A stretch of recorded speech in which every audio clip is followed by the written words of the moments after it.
வணக்கம். நேற்று வீடியோவில் மேனுஃபேக்சரிங் பற்றி பேசியிருந்தோம். Own manufacturing and out sourcing method 2 பேசியிருந்தோம். இன்றைக்கி என்ன பார்க்க போகிறோன்னா, இந்த பிஸ்னஸ் 3 டைவர்சிஃபை இருக்குன்னு சொன்னேன். It is manufacturing, supply chain and ரீட்டெயிலிங்னு சொல்லியிருந்தேன். நம்ம ஸ்டார்டிங் ரீட்டெயிலேருந்து ஸ்டார்ட் பண்ணுவோம். ஒரு ரீட்டெயில் ஸ்டோர் ஆரம்பிக்கிறவருக்கு 4 விஷயம் ரொம்ப முக்கியம்.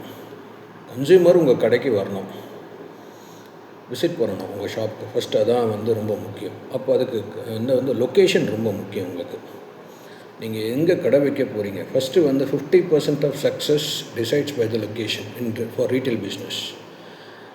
ஒரு சில்லறை வர்த்தகத்துக்கு உங்களுடைய லொக்கேஷன், நீங்கள் எந்த இடத்துல கடை வைக்கிறீங்கிறது ரொம்ப முக்கியம். அது உங்களுடைய 50% வெற்றியை அது நிர்ணயிக்கிறது. அதுக்கப்புறம் 4 முக்கியமான விஷயம் நீங்கள் பார்க்கணும். ஒரு கடை வச்சிட்டிங்கன்னா ரொம்ப முக்கியம் ஒரு consumer accessibility, availability, affordability and அக்கௌண்டபிலிட்டின்னு சொல்லுவாங்க. இது என்னென்னா, ஒரு பொருள் அவங்களுக்கு தேவைன்னா ரொம்ப பக்கத்தில் உங்கள் கடை இருக்கணும். ஒரு கன்சியூமருக்கு ஆக்சஸ் பண்ணுற லெவலில் உங்கள் கடை இருக்கணும். அடுத்தது அவங்க எதிர்பார்க்குற பொருள் உங்கள் கடையில் இருக்கணும். 3வது, அவங்க எதிர்பார்க்குற பட்ஜெட்டில் உங்கள் கடையில் அந்த பொருள் அவைலபிலிட்டி இருக்கணும். அதுக்கு அடுத்தது, அவங்க வாங்கினதுக்கப்புறமா அந்த பொருளில் ஏதாவது ஒரு சின்ன ஒரு மாற்றம் தேவை, ஏதாவது எக்ஸ்சேஞ்ச் பண்ணணும், இல்லை ஏதோ ஃப்ளாப் இஷ்யூஸ் ஏதோ வந்ததுன்னா நீங்கள் அதை பொறுப்பு ஏற்றுக்கிறீங்களா? அக்கௌண்டபிலிட்டி.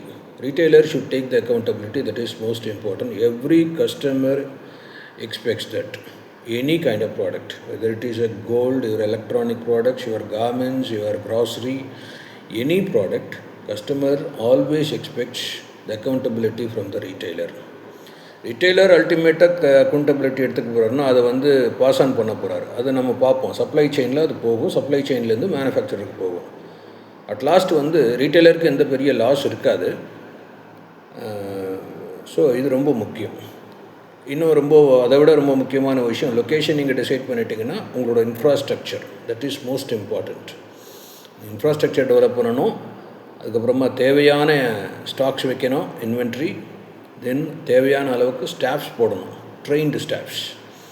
இதை பற்றி நம்ம நெக்ஸ்ட் வீடியோவில் இன்னும் டீட்டெயில்டாக பார்க்கலாம். இப்போ ரீட்டெயில் பொறுத்த வரைக்கும் இந்த 4 விஷயம் ரொம்ப முக்கியம். That is accessibility, availability, affordability and accountability. Then consumer will be completely satisfied with your retail point. Then உங்களுடைய ரெகுலர் கஸ்டமராக மாறுவாங்க. ஒரு ரீட்டைலோட ஒரு ஆனுவல் டர்ன் ஓவரை நீங்கள் என்ஷூர் பண்ணிக்க முடியும். எப்படி அப்படிங்கிறத வர்ற வீடியோஸில் நம்ம பார்க்கலாம். தேங்க்யூ. நன்றி.